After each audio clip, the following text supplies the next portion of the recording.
32 number का question है, महर्षि धेरण ने कौन से बंध को सर्वश्रेष्ठ माना है? उड्डयन बंध। किस क्रिया के अभ्यास से स्मृति वृद्धि होती है? इसका आंसर है त्राटक। 32 नंबर का क्वेश्चन है, थायराइड के रोगियों के लिए कौन सा प्राणायाम उपयोगी है? उज्जयी प्राणायाम।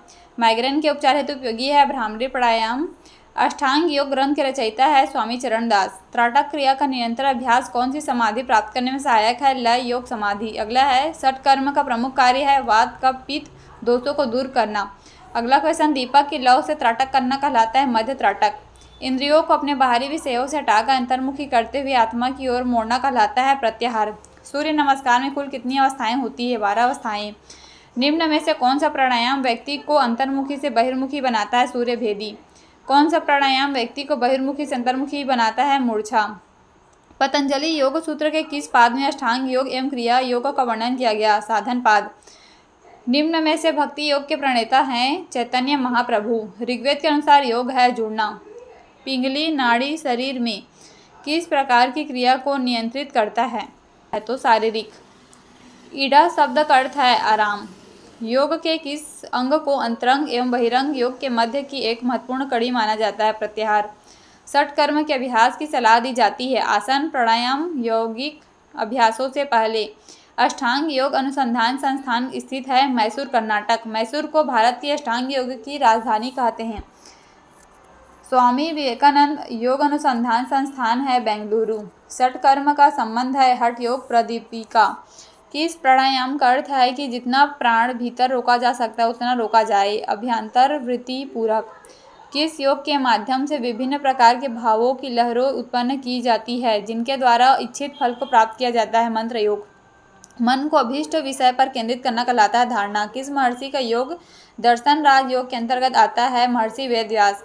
योग शब्द का शास्त्रीय विवेचन सर्वप्रथम किया महर्षि पतंजलि। वेदव्यास के अनुसार योग को कहा समाधि। रक्तचाप में कौन सा आसन सर्वाधिक लाभदायक है? शवासन। कौन सा आसन भोजन के पश्चात भी किया जा सकता है? वज्रासन। कुंडली को जागृत करने से संबंधित आसन कौन सा है? कुंडली को जागृत करने से संबंधित कौन सा आसन है? तो भुजंगासन। कौन सा आसन व्यक्ति के आध्यात्मिक विकास में सहायक है? भद्रासन। निम्न में से कौन सी क्रिया संभावी मुद्रा की सिद्धि प्राप्ति में सहायक है? त्राटक। कौन सा कुंभक कुंडली जागृत करने में सहायक है? भस्त्रिका। घेरण संहिता के अनुसार दंत धोती कितने प्रकार की होती है? 4। रिजर्व एनर्जी बैंक कौन सी वायु कहलाती है? व्यान वायु।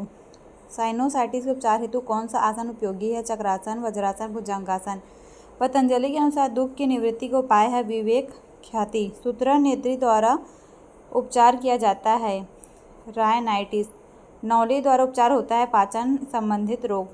अपने मन की वृत्तियों पर नियंत्रण करना ही योग है महर्षि पतंजलि।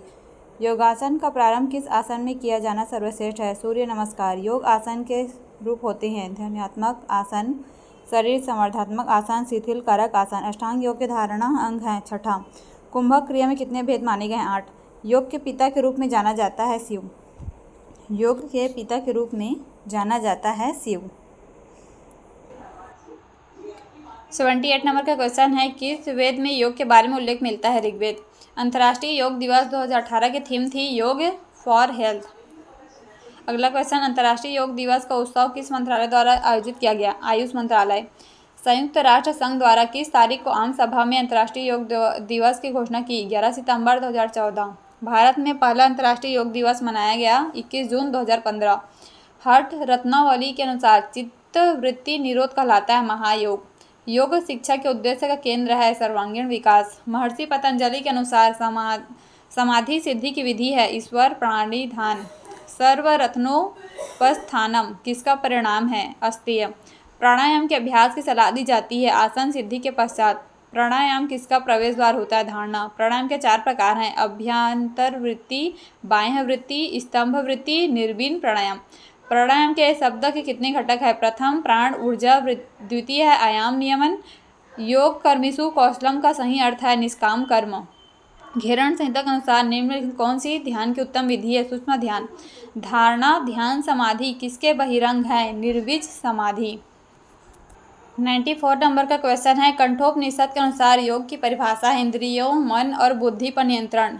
हरदीपिका के अनुसार कुंभक प्राणायाम के अभ्यास हेतु कौन सा समय बताया गया है? प्रातः मध्य दिन सायं।